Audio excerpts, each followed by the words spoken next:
Good morning. My name is Annie Hicks, and I'm a member of the John Hay Vestry. All of us in John Hay would like to welcome our visiting students and their families to our chapel service. We meet here in the chapel as a community twice a week, every Tuesday and Friday, to listen to our peers, our teachers, and occasionally invited guests speak about something meaningful to them. The students you saw standing by the pews today are members of the John Hay Society, a student group that assists in chapel services. John Hay members participate in community service projects, organize speakers for the program, and sponsor a dance marathon that raises money for the Westminster Crossroads Learning Program in Hartford. Our weekly chapel becomes a time to pause and reflect in our busy days here at school. Perhaps someday we may be listening to one of you up here, giving your own chapel talk. Now, please join us in singing the first and second verses of the hymn found on page 719 in our blue hymnals.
Genuine happiness comes from within, and often it comes in spontaneous feelings of joy. Andrew Wild.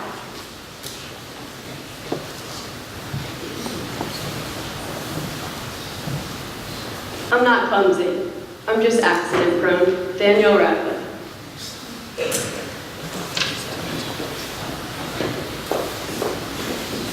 Good morning. My name is Annie Ogden. I'm a sixth form boarder from Rowayton, Connecticut, and I'm here to talk to you today about dull moments, or lack thereof. I really do hate dull moments, and whether my choice or not, I believe my life has consisted of very few of them.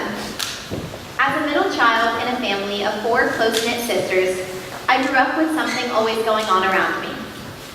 Whether it was seeing how many times we could run around the house without stopping, my dad's favorite challenge to give us when we were too hyper, embarrassing each other when we had friends over, or dragging our parents, babysitters, and any other unlucky adults nearby to see the new show he had come up with every single night, bored has never been an adjective I'm familiar with. I love talking to people, helping people, and entertaining people. I think it was this that led me to grow up hating dull moments. I never like to be bored, and thus make sure I keep myself busy. And I can confidently say that this has led to some of my best memories at Westie. My main method of eliminating a dull moment is a dance party. Come to my house at any given time, and you will hear my sisters and I blaring some song throughout the kitchen and dance moves that are so second nature they look choreographed. Far from the formal dance moves I'm used to doing on stage, these require their own technique, such as arm flailing, hair whipping, and strutting around. Sometime throughout my years at Westy, I decided to embrace my love of spontaneous dance parties and now like to encourage others to do the same.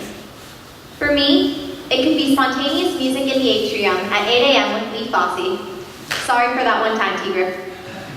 A Saturday night in the trophy room, dancing in Fern Hall as people walk in and out of dinner, or simply my method of transportation across campus.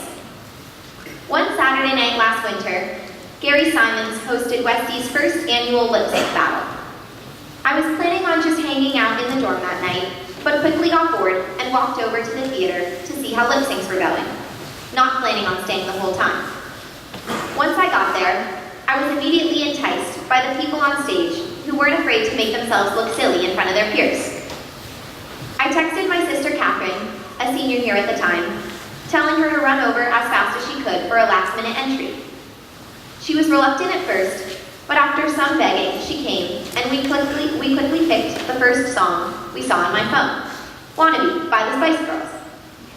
Eager to not make ourselves look like amateurs in front of the other impressive acts, we went into the bathroom downstairs, played the 3-minute song once through, spewed some ideas at each other that we knew we wouldn't remember, and went up on stage to give it our best shot. I guess our sister telepathy and years of dancing around the kitchen paid off because we got second place.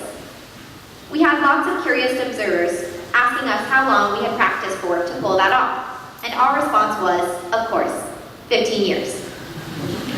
1 year later, my younger sister Jane and I reclaimed the title for the Ogden family, taking home first place in this year's lip sync battle.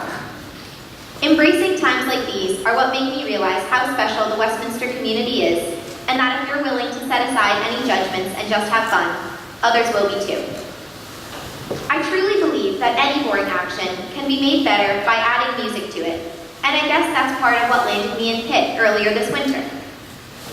For those of you revisiting today, Pitt is our dish room duty, where typically 5 students are assigned to each dinner or Sunday brunch to help out washing the dishes in the dining hall as part of our work program.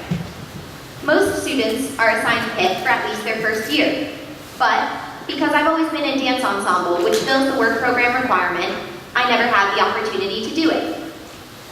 One Wednesday night this January, the night before a Hill holiday, I sat in the dining hall with Allie Lynch, contemplating what we would do with our free night.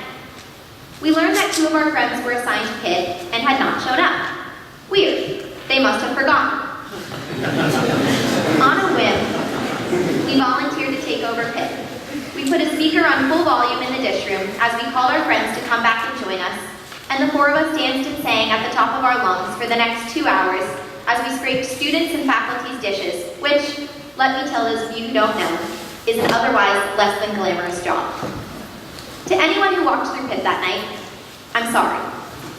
It wasn't until I went to the bathroom later that I realized how far the sound was traveling and how deafening the singing was.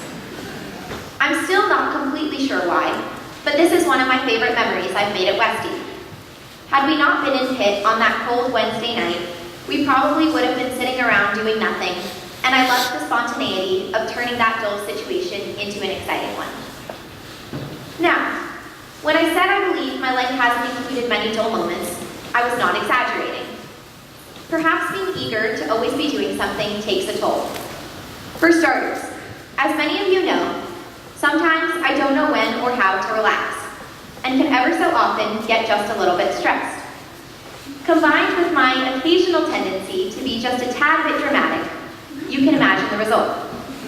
So thank you to everyone here who has ever kept me calm when the lack of dull moments caught up with me and I felt like I was in crisis mode.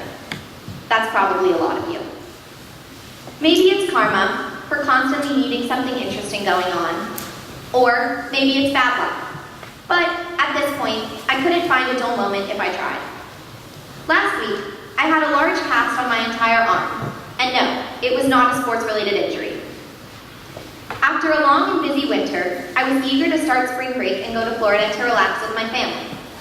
Naturally, my first morning there, my hand-eye coordination failed me, as I was unable to successfully execute the simple task of taking a pit out of an avocado. Minutes later, once I regained consciousness, I went to a nearby health clinic for stitches. Days later, I still couldn't feel my finger. Apparently, I managed to sever the nerves in my finger and needed to return home for surgery. I guess, even when I got out of surgery, I still refused to accept a dull moment, because, anesthesia still in my body, I live-streamed myself, post-op in a hospital bed via Instagram Live for close to an hour. I don't remember it very well, but luckily I'm constantly hearing stories of things I said on it. And naturally, about a week after surgery, I had to personally remove my cast because it turns out I was allergic to it. While this has all occurred in the past month, I would safely classify it as a typical example of what others have come to call classic Annie moments. They are the clumsy, cringeworthy, occasionally concerning moments that somehow seem to happen to me often, no matter how much I try to avoid them.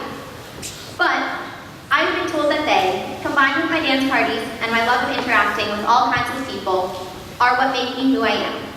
I wouldn't trade that for the world. Despite the chaos, I'd rather constantly be seizing the day and having new things to do than letting life slip past. And I consider myself very lucky to be in a place that supports and embraces this notion. While I admit, sometimes I focus too much on an end goal rather than the process, I have learned that life really is all about what you do with your dull moments and how to make them count. And I'm so glad I've had a place like Westy, where there are so many opportunities to let spontaneity and the little things take over. I don't think I'll ever have a dull moment, but I've come to understand that that's okay. Because at the end of the day, no matter how many dance-induced sore muscles, busy calendars, or damaged fingers you have, at least you're giving it your all. Thank you.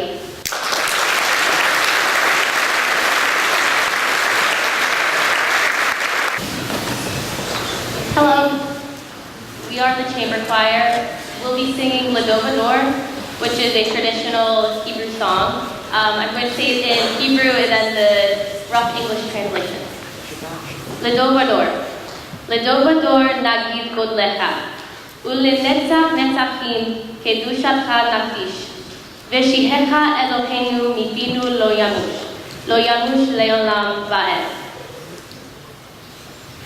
In every heart, in every mouth, in every land and generation, we sing the praise of God.